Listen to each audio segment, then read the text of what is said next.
Sitting MLC Manorama Devi से आपकी सीधी लड़ाई, धन बल बाहुबल के मामले में वो आपसे काफ़ी आगे।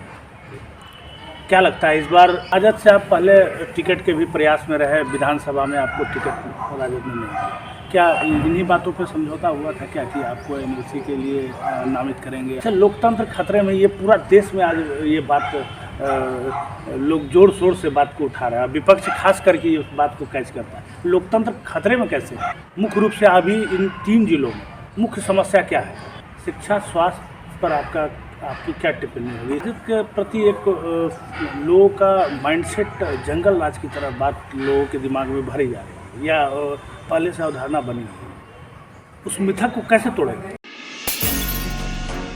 मैं सर्वेश, अभी मैं जहाँ बैठा हूँ, मैं जिनसे आपको रूबरू करा रहा हूँ, ये किसी परिचय के मोहताज नहीं है। बिहार के स्थापित प्रख्यात बिजनेसमैन और अभी राजद के एमएलसी चुनाव के प्रत्याशी, अभी उनसे हम जानेंगे कि क्या स्थिति है और क्या लग रहा है और विपक्ष कैसे चुनाव मजबूती से सामने आ रहा है। जी, सबसे पहले सबको नमस्कार करते हैं। और ये जो चुनाव अभी आया है, चुनाव तो 20 वर्षों से इस एमएलसी चुनाव होता रहा है, लेकिन इस बार थोड़ा खास इसलिए है क्योंकि इस चुनाव अब तक जो लड़ा गया है वो पैसे के आधार पर लड़ा गया है। हम इस चुनाव को थोड़ा मोड़ना चाहते हैं और चुनाव जो लोकतंत्र में चुनाव की जो व्यवस्था है, चुनाव मुद्दों के साथ लड़ा जाना चाहिए।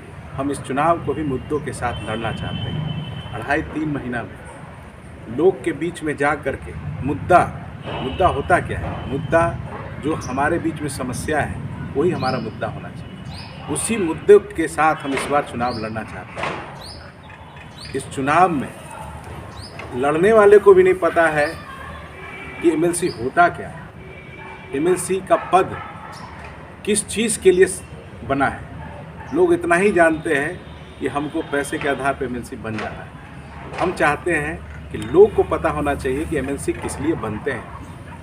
इंटरप्ट करेंगे। सबसे अहम सवाल ये आता है कि एमएलसी का तो चुनाव हो रहा है, अभी सरकार चुनाव आयोग ने इसकी नोटिफिकेशन जारी नहीं की। तैयारी तो जोरों शोरों से सब लोग कर रहे हैं। एमएलसी का मतलब ही मुख्य रूप से ये धनबल और बाहुबल का प्रतीक माना जाता है। आज तक का इतिहास एमएलसी में यही देखा गया। बहुत कम ही ऐसे लोग रहे हैं जो चुनाव जीत कर आते हैं। असल में अभी जल्दी पंचायती चुनाव संपन्न हुए हैं। बिहार में 70 से 80% मुखिया और वार्ड सदस्य, जिला परिषद सब बदल दिए गए हैं। क्या लगता है कैसी क्या मुख्य रूप से चुनौती क्या रहेगा इस बार आपकी? मेरे लिए वही चुनौती सबसे बड़ा चुनौती है जो आज के डेट में जो धनबल का प्रयोग होता है। ये हमारे लिए नहीं, इस सबों का चुनौती है। लोकतंत्र के लिए ये चुनौती है कि नहीं? मेरा मानना है हम तीनों जिला में लगभग 80% पंचायत घूम चुके हैं। बात सही है कि इस पंचायती जो मुखिया और वार्ड का चुनाव हुआ उसमें पैसे का काफ़ी रोल रहा, लेकिन परिणाम पैसा से बहुत कुछ परिणाम की ओर नहीं पहुंच पाया। आज के डेट में पैसा लोग खर्च करते हैं अपनी संतुष्टि के लिए। 80% लोग आज भी व्यवहार से, अपने कर्तव्य से ही चुनाव जीते हैं। 20% के बारे में नहीं बोल सकते कि पैसे इसके आधार पर चुनाव जीते होंगे, लेकिन आज मेरा मानना है हम प्रत्येक पंचायत घूम करके देखें, पैसा सेकेंडरी रहा है, व्यवहार, आपका कर्म वही सबसे इम्पोर्टेंट चुनाव में इस बार भी फैक्टर रहा है। भले पैसा पैसा पैसा सब जगह, क्योंकि पैसा प्रभावित कर सकता है, परिणाम में बदलना बड़ा कठिन है। सिटिंग एमएलसी मनोरमा देवी से आपकी सीधी लड़ाई, धन बल बाहुबल के मामले में वो आपसे काफ़ी आगे।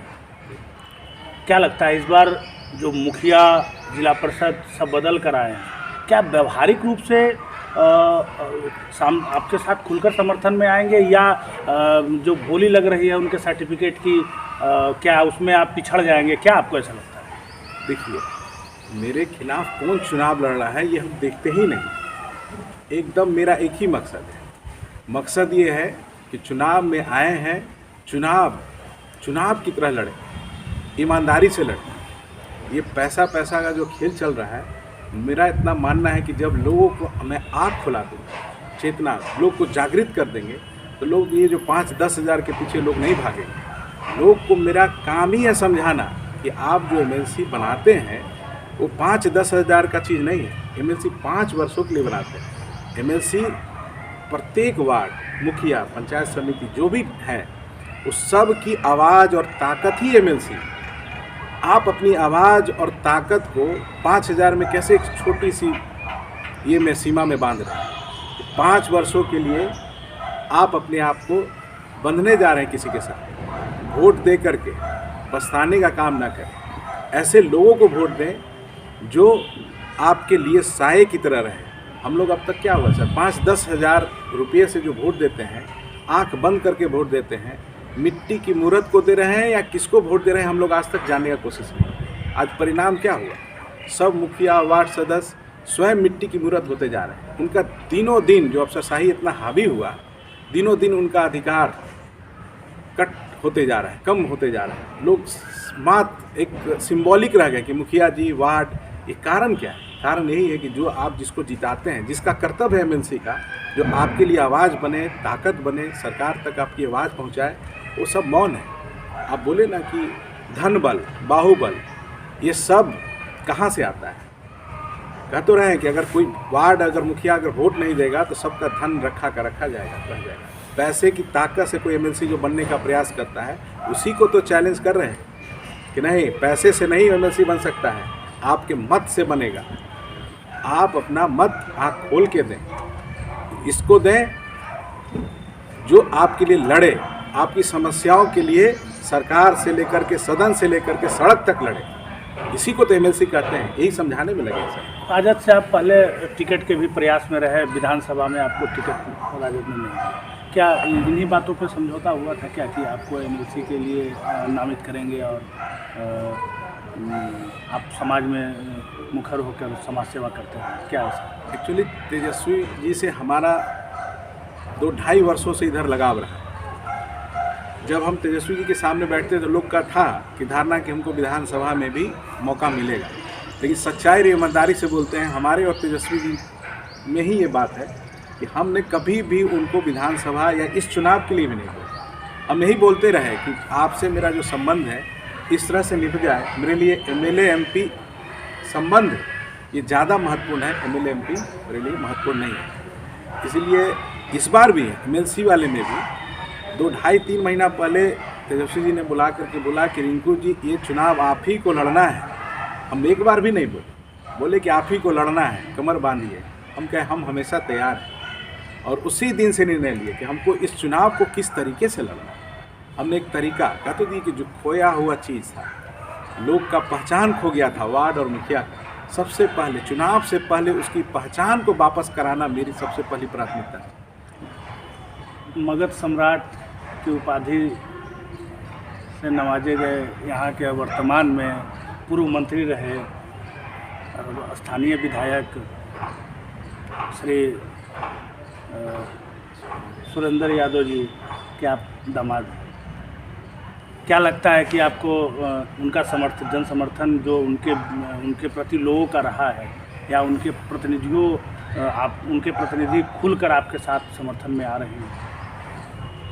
इसमें कहने का दो राय तो है नहीं, सब लोग आ रहे हैं। सिर्फ राजद परिवार ही नहीं, मेरा मकसद ही था कि सब चीज़ से ऊपर उठ करके, जो आज जैसे बोले ना कि खतरे में क्या है, हमारे लिए चैलेंज सिर्फ एमएलसी नहीं है, ये सबके लिए खतरे में, लोकतंत्र खतरे में।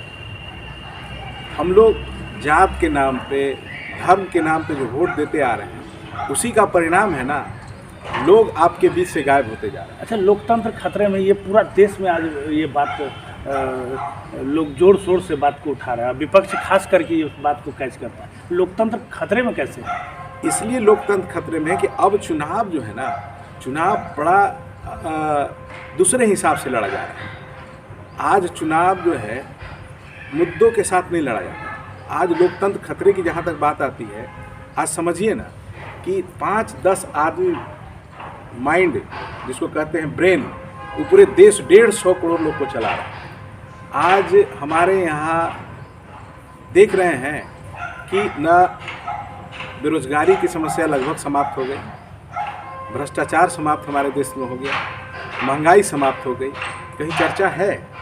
हम लोग सबको ये जो नेट फ्री दिया गया है, ये सब एक तरह से अफीम की तरह नशा लोग को पिलाया जा रहा है। हम लोग सब उसी में व्यस्त हैं। हमारे साथ समस्या है लेकिन हम लोग चर्चा नहीं करते। और लोकतंत्र की जहाँ तक बात होती है, मेरा कहना है लोकतंत्र में जो चुनाव होता है, बेसिकली चुनाव जनता के लिए होता है, हमारे लिए चुनाव होता है। लेकिन हम चुनाव जीतने के हवस में झूठ सच इतना बोलते हैं ना, और जनता भी कहने की जो कुरामीन जो दिया जा रहा है, नशा पिलाया जा रहा है, उसी का परिणाम है कि बहक करके वोट हम लोग अपना बर्बाद करते हैं। हम मुद्दों के साथ नहीं जाते हैं, हम लोग बहकावे में चले जाते हैं, जात के नाम पे चले जाते हैं, धर्म के नाम पे चले जाते हैं। इसीलिए हम लोग बार बार कहते हैं अब लोकतंत्र खतरे में है। हमारा जब भी चुनाव हो, जो हमारी समस्या हो, उसके आधार पर चुनाव लड़ें। समस्या की बात आपने उठाई, अगर आप जीत कर जाते हैं तो उन प्रतिनिधियों की हक हुकूक की लड़ाई आप लड़ेंगे सदन में। मुख्य रूप से अभी इन 3 जिलों में मुख्य समस्या क्या है?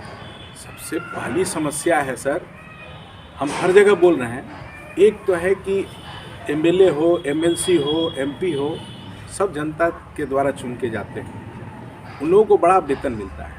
ये हमारे बेचारे वार्ड हो, मुखिया हो, सरकार ही उसको प्रेरित करता है कि तुम भ्रष्टाचार में लिप्त हो। मेरा मानना है कि अगर वेतन ही देना है तो 500 क्यों देते हो भाई? ये मजाक है। कम से कम मिनिमम वेजेस तो मिलना चाहिए, ताकि वो ईमानदारी से जो हमारा जो विकास का काम हो रहा है उसमें आप साथ दें, उसकी रखवाली करें। जो जितना भ्रष्टाचार बढ़ा हो गया है कि एक पंचायत में 5 वर्षों में करोड़ों रुपया आता है, लेकिन उनके नज़रों के सामने से लूटा जाता है, बेचारा कुछ नहीं बोल पाता है, लाचार है 2 तरीके से। एक तो वो अपने घर से परेशान है, दबाव में है, उनके बच्चों पत्नी जो होता है ना कि हम घर में क्या लाएं, उसके दबाव में रहता है। दूसरा दबाव होता है कि पदाधिकारी उसको जांच के नाम पे, क्योंकि अभी जो योजनाएं हैं सारी योजनाएं ऊपर से तय होता है, मुखिया और वार्ड को सिर्फ मोहरा बनाया जाता है, उसके कंधों पे रख करके लूटा जाता है। लूटता है कोई और FIR किसी और को। मेरा सबसे पहला कहना ये है, अगर कहीं पंचायत में लूट हुई है तो सबसे पहले उस पदाधिकारी पे FIR होना चाहिए। और जहाँ तक वेतन की बात होती है तो मैं हर जगह बोलता हूँ, सबसे पहला मेरा कदम होगा कि अगर हमको MLC बनने का मौका मिला, लोग दिए, तो मैं सरकार को जो सरकार द्वारा जो मिलता है वेतन MLC को, मैं सरकार को सबसे पहले वापस करूँगा और वापस करके सरकार पे दबाव बनाऊँगा कि अगर देना ही है तो जितने भी मुखिया हैं, वार्ड हैं, उनको कम से कम मिनिमम भेजे दीजिए, ताकि वो हमारी जो योजनाएं हैं उसको अच्छे तरीके से लागू हो, पंचायत में ईमानदारी से काम करे। वो बाध्य है, मजबूर है, तो सदन से लेके सड़क तक उनके लिए लड़ेंगे, उनके लिए आवाज़ बनने का कोशिश करेंगे। शिक्षा स्वास्थ्य पर आपकी क्या टिप्पणी होगी? इसलिए कि शिक्षा को लेकर अभी ऑनलाइन ओमिक्रॉन की खतरा से पूरा देश प्रभावित रहा है, ऑनलाइन के माध्यम से बच्चों का पढ़ाई वगैरह चल रहा है। शिक्षा के मामले में अभी 3 जिलों को किस रूप में? शिक्षा के बारे में क्या बोलें, आप लोग तो हर जगह घूम के देख रहे हैं कि 2 साल में क्या हालत हो गया है इस शिक्षा का। एक तो पहले ही हालत खस्ता था, ये तो कोरोना के नाम पे न जाने कोरोना कहाँ है, क्या है, इस पर हमको विशेष कुछ नहीं बोल पाएंगे, क्योंकि भाई ये तो भाई टेक्निकल इशू है। हम चाहते हैं कि शिक्षा और स्वास्थ्य, ये दोनों, खास करके शिक्षा को निचले स्तर पे मजबूती से हो, इसके लिए ग्राम सभा को मजबूत किया जाए, कुछ जिम्मेवारी पंचायत को भी दिया जाए, पंचायत के लोग इसमें सहभागी बने कि हमारा स्कूल किस तरह से बढ़िया से चले। आज के डेट में जो भी शिक्षा का स्थिति है, बद से बदतर होते जा रहा है। कह तो दिए कि हमको अभी मूलभूत से जो हमारे पास संसाधन है उसमें शिक्षा पे खर्च होना चाहिए था, स्वास्थ्य पे खर्च होना चाहिए था, लेकिन अभी क्या हो रहा है? अभी पंचायत में हमारी ज़रूरत है जल की, नल जिसको कहते हैं, नल जल में जो हुआ भगवान जाने। चापाकल अगर कोई कहता है किसी टोले पे तो कहा जाता है कि ये आपके योजना में नहीं है। हम पानी के लिए तरस रहे हैं और हमको LED दिया जा रहा है। हम सड़क और शिक्षा के लिए तरस रहे हैं, हमको कैमरे से नवाजा जा रहा है। समझिए कि क्या हालात हो गया, हमको पता भी नहीं, हमारे जो करता धरता है उनको मेरी समस्या के बारे में पता ही नहीं कि हम बुखार से पीड़ित हैं। हमसे कहा जाता है कि आइसक्रीम खा लो बाबू, 2 रुपया का टैबलेट नहीं मिल रहा है, 20 रुपया का आइसक्रीम दिया जा रहा है। यही तो हालात है हमारे पास, हमारे देश में। हम क्या बोलें, इस पर सबको जगना होगा, कोई एक व्यक्ति इसके लिए जिम्मेवार नहीं, हम लोग सब जिम्मेवार हैं इसके लिए। इसके लिए कह तो दिए कि आंदोलन करने की ज़रूरत है, लोग को जगाने की ज़रूरत है। इसीलिए तो कहे सबसे बड़ा इम्पोर्टेंट होता है, सबका जवाब होता है वोट। जब मौका मिले 5 साल में तो ईमानदारी से अपने लिए वोट की। हम लोग सोचते हैं किसी दूसरे को बना रहे हैं। आज अगर हम चुनाव लड़ रहे हैं तो लग रहा है रिंकू जी को बना रहे हैं, नहीं। आपको बनना है, आपको तय करना है कि हमको किस राह पे चलना है। ये आप लोगों की परीक्षा है, ये हमारी परीक्षा नहीं है। ये राजद के प्रति एक लोगों का माइंडसेट जंगल राज की तरह बात लोगों के दिमाग में भरी जा रही है, या पहले से अवधारणा बनी है। उस मिथक को कैसे तोड़ेंगे? एक्चुअली क्या है ना कि जिस वक्त राजद की सरकार बनी उस वक्त एक विचारधारा का टकराहट था। कभी भी टकराहट होती है, बर्तन भी टकराता है तो उसमें आवाज़ निकलती है। जाने अनजाने कुछ गलतियाँ हुई हो, उसको हम लोग उस मिथ को तोड़ने के लिए कहते थे कि उस जो मामला था, जो भ्रम पैदा हुआ था, उसको तोड़ने का प्रयास कर रहे हैं। लोग के बीच में जा रहे हैं और बता रहे हैं कि सच्चाई है क्या, जंगल राज है क्या। जंगल राज आप ही कह तो दिए कि पहले जिसको कहते थे जंगल राज, अब देख तो लीजिए कि अब कौन सा राज में आप जी रहे हैं। पहले छोटा सा कुछ होता था तो उसको बड़ा बनाया जाता था, आज बड़ा भी कुछ घटना होती है तो किसी को पता भी नहीं चल पाता। शराबबंदी पर आपका क्या कहना है? इसलिए कि शराबबंदी अभी विपक्ष का कहना है कि पूर्ण रूप से फेल हो गया, होम डिलीवरी चल रहा है, इस पर आपका क्या कहना है? इसमें हम क्या बोले तो सब जनता से पूछ सकते हैं कि किस हालात में शराबबंदी है। ये तो एक राजा का वही कहते हैं ना कि तानाशाह जो इसी को कहते हैं। और कहते किसको? तानाशाह होता क्या है, भस्मासुर होता क्या है, एक धारणा। हमारे मुख्यमंत्री जी तानाशाह हो गए हैं, उनको नज़र नहीं आ रहा है कि हकीकत में है क्या धरातल पे। हम इसमें चाहते हैं कि सच्चाई को जान करके मुख्यमंत्री जी इस पर निर्णय लें, अपने निर्णय पे विचार करें। इससे बहुत राज्य का नुकसान हो रहा है, एक क्षेत्र में नहीं, बहुत सारे क्षेत्र में। हमारे बिजनेस में हो, चाहे जो स्थिति कह तो दिए कि आज भी लोग पी रहे हैं, होम डिलीवरी हो रहा है, बेचारा खर्च भी कर रहा है और जहर भी पी रहा है। कह तो दिए कि उसको पता नहीं है कि हम जहर पी रहे हैं कि सच में बगल अगल से मंगा के पी रहे हैं।